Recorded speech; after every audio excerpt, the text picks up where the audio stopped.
Welcome to Renu bio classes. अभी हम लोग सेल स्ट्रक्चर के बारे में पढ़ रहे हैं, जिसमें साइटोप्लाज्मिक के बारे में अभी हमारी करंट स्टडीज़ चल रही है। जिसमें पिछले क्लास में हमने एंडोप्लाज्मिक रेटिकुलम्स और गोल्गी apparatus जो सेल ऑर्गेनल्स है इसके बारे में डिटेल स्टडी किया। आज की क्लास में हम लोग माइटोकॉन्ड्रिया एंड लाइसोसोम्स के बारे में पढ़ेंगे। तो आज का हमारा थर्ड ऑर्गेनल्स है mitochondria.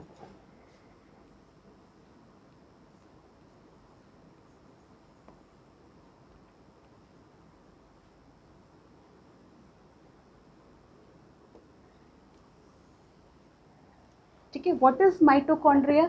Mitochondria is a tiny small bodies varying in shape like cylindrical, oval and rectangular। ये इसके शेप बहुत छोटे छोटे ऑर्गेनल्स होते हैं और इसकी शेप आपको कभी सिलेंड्रिकल दिखेगी, कभी ओवल दिखेगी, कभी रॉड शेप की दिखेगी। तो ये इसके डिफरेंट टाइप्स ऑफ शेप होते हैं। और ये क्या होता है, इसकी साइज़ जो होती है, ये साइज़ इसकी होती है 0.2 mm टू 2 mm।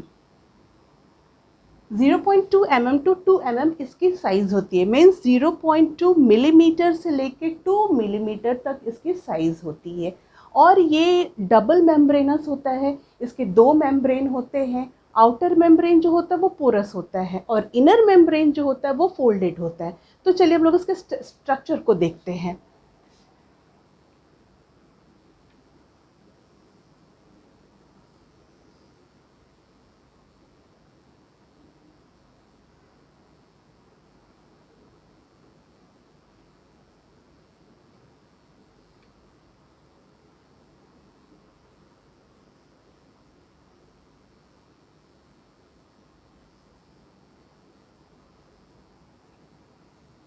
ये देखिए, ये हमारा माइटोकॉन्ड्रिया है। ये हमारे दो ये आउटर मेम्ब्रेन है।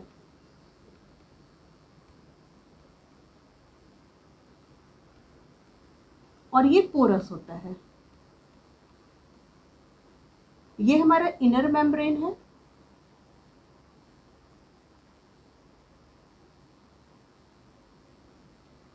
इनर मेम्ब्रेन क्या होता है, फोल्डेड होता है, फोल्डेड। और ये जो हर फोल्डेड पार्ट है इसको हम लोग कहते हैं क्रिस्टी। क्रिस्टी। अब इसमें क्या है ना, इसमें बहुत सारे जेली लाइक सब्सटेंस प्रेजेंट होते हैं। इसमें जेली लाइक सब्सटेंस प्रेजेंट होते हैं। इसको क्या कहते हैं हम लोग, मैट्रिक्स। ये मैट्रिक्स है, ये जेली लाइक सब्सटेंस होता है।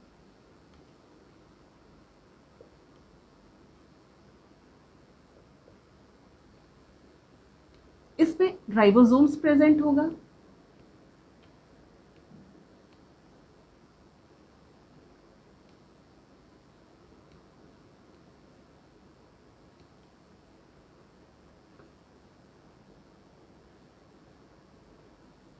डीएनए मॉलिक्यूल्स प्रेजेंट होगा। और सबसे इंपॉर्टेंट क्या है, इसमें F1 पार्टिकल्स होते हैं।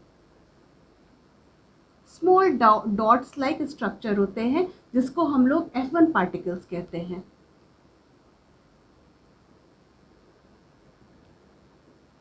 F1 पार्टिकल्स क्या होता है, जो ATP के फॉर्मेशन में हेल्प करता है।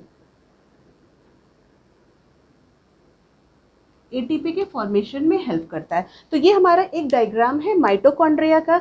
This is outer membrane, it is surrounded by two membrane, it is double bounded membrane। outer membrane is porous, inner membrane is folded। जैसे शीट होता है ना, शीट को फोल्ड करते हैं, जस्ट वैसे ये फोल्डेड नज़र आता है। और इस हर फोल्ड को हम लोग क्रिस्टी कहते हैं। और इसमें डीएनए प्रेजेंट होता है, राइबोसोम्स प्रेजेंट होता है और जो जेली लाइक सब्सटेंस है वो मैट्रिक्स कहलाता है। और सबसे इंपॉर्टेंट जो होता है माइटोकॉन्ड्रिया का, date is F1 particles. F1 particles क्या करता है, एटीपी फॉर्मेशन में हेल्प करता है। हमने पिछले क्लास में हमने पढ़ा था कि जब सेलुलर रेस्पिरेशन होता है तो 38 मॉलिक्यूल्स ऑफ एटीपी रिलीज होता है, जब हमने रेस्पिरेशन प्रोसेस पढ़ा। लेकिन वो अब था कि 38 एटीपी मॉलिक्यूल्स कैसे हम लोग के बॉडी में आता है, कैसे स्टोर होता है। It is due to the presence of mitochondria and F1 particles. F1 particles के। और माइटोकॉन्ड्रिया ही 38 मॉलिक्यूल्स ऑफ एटीपी में कन्वर्ट करता है किसको, फूड पार्टिकल्स को। और ये हमारा जो है सबसे स्ट्रेंज ऑर्गेनल्स कहा गया है। क्यों कहा गया है सबसे स्ट्रेंज ऑर्गेनल्स, इसको हम लोग बोलते हैं।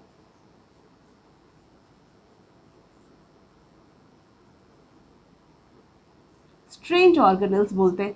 क्यों बोलते हैं, because it have own DNA and ribosomes.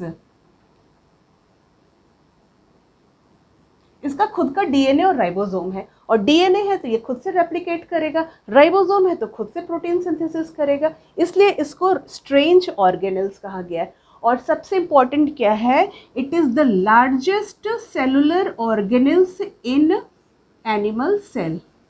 Largest cellular organelles in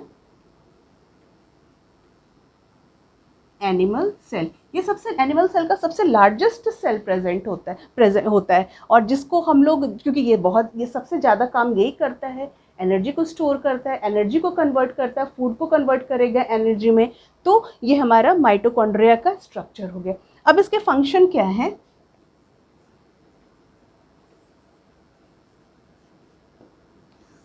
one and only क्या है इसका, it is the power house of the cell.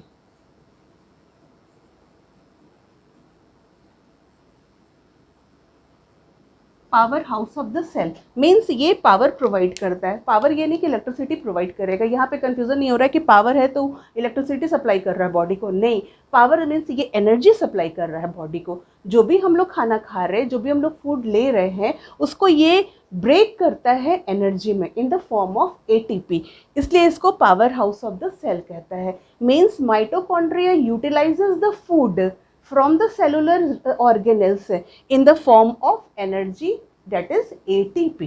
ATP के फॉर्म में ये एनर्जी को कन्वर्ट करता है और हमारे बॉडी में स्टोर करता है। इसलिए ATP is known as the currency of the cell. ये एग्जाम में MCQs में क्वेश्चंस आते हैं कि which is known as the currency of the cell. ATP is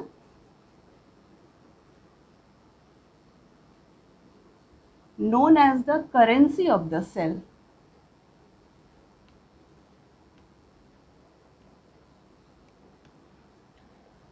cell का करेंसी ATP है। मीन्स ये नहीं कि नोट है, नोट नहीं समझना है, ये सबसे इम्पॉर्टेंट काम करता है, एनर्जी प्रोवाइड कर रहा है हम लोग के बॉडी में। अगर ATP नहीं रहेगा, F1 पार्टिकल्स नहीं रहेगा, तो हम लोग भी जब खाएंगे तभी एनर्जी मिलेगा। इसका मतलब क्या होगा कि हम लोग को हर वक्त खाते रहना पड़ेगा एनर्जी के लिए, लेकिन ऐसा नहीं है। ये ATP क्या कर रहा है, एनर्जी को स्टोर करके रखता है और टाइम टू टाइम जब बॉडी में ज़रूरत होती है तो ये यूटिलाइज करता है। Now the next topic is lysosomes. Now the fourth one is lysosomes.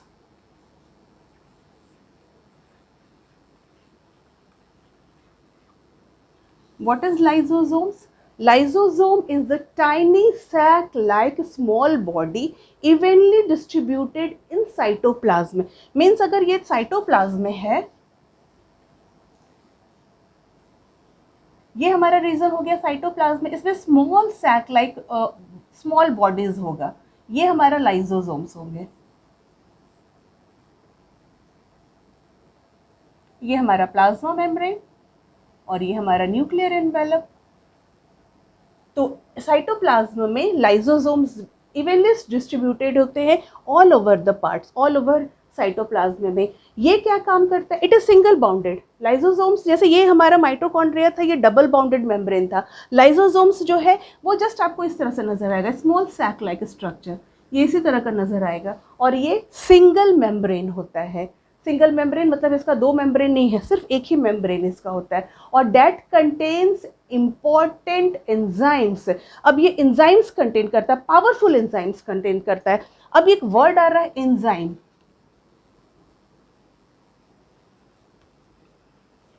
What is enzymes, bar bar use हो रहा है ना वर्ड कि लाइसोसोम्स एंजाइम्स कंटेन कर रहा है, पावरफुल एंजाइम्स कंटेन कर रहा है। तो व्हाट इज एंजाइम्स?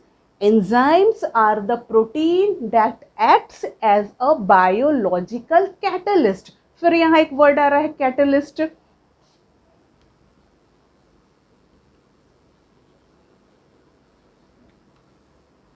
ठीक है, एंजाइम्स क्लियर हुआ. What is enzymes? Enzymes are the protein that acts as a biological catalyst. Catalyst क्या होता है?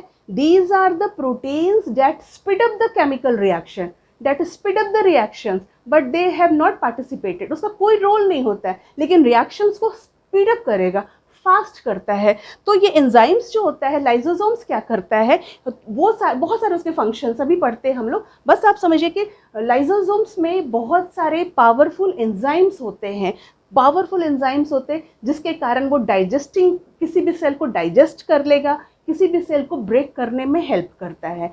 ठीक है, इसका फंक्शंस क्या है? सबसे इंपॉर्टेंट इसका फंक्शन है,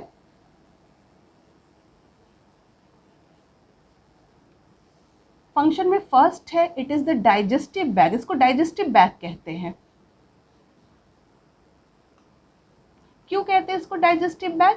because when the bacteria enters, means when the foreign materials, foreign particles enters in our body in the form of bacteria, it digested and helps the body from bacterial infection.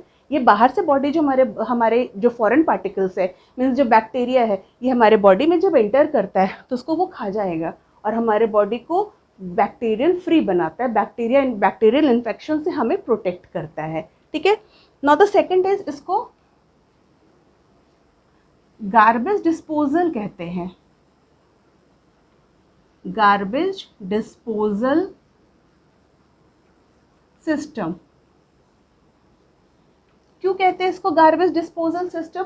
क्योंकि जो worn out होता है, जो week cellular organelles होता है, इसको वो digest करके और न्यू रिप्लेसमेंट के लिए पाथ बनाता है, रास्ता बनाता है. जो काम नहीं है, जिस सेल ऑर्गेनेल्स का काम नहीं है, उसको डाइजेस्ट कर लिया और नया वहीं पे नया ऑर्गेनेल्स आएगा तो भाई उसको तो रास्ता चाहिए ही चाहिए, उसको जगह चाहिए ही चाहिए.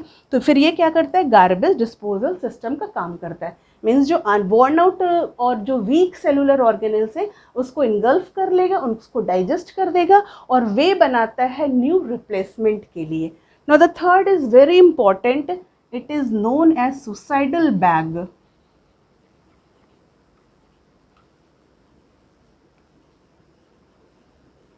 Suicidal bag of the cell इसको कहा जाता है. क्यों कहते हैं सुसाइडल बैग? जब सेल जो होता है बहुत कमज़ोर हो जाता है, वीक हो गया. वीक क्यों होता है? जब सारे ऑर्गेनल्स वर्क नहीं करते तो वीक होता है, तो वो बर्स्ट कर जाता है, फूटता है. तो लाइसोसोम्स क्या करेगा? वो अपने ही अगल बगल के ऑर्गेनल्स को खाना शुरू कर देता है. तो क्या होता है कि वहाँ का पूरा सेल डैमेज हो गया, अपने ही सेल को ऑर्गेनल्स को खाना शुरू करेगा, सारे सेल डैमेज हो गए, इसलिए उसको सुसाइडल बैग भी कहा जाता है. This is all about lysosome. आज का क्लास कैसा लगा ज़रूर बताइएगा. Till then, bye, be safe and healthy. Thank you.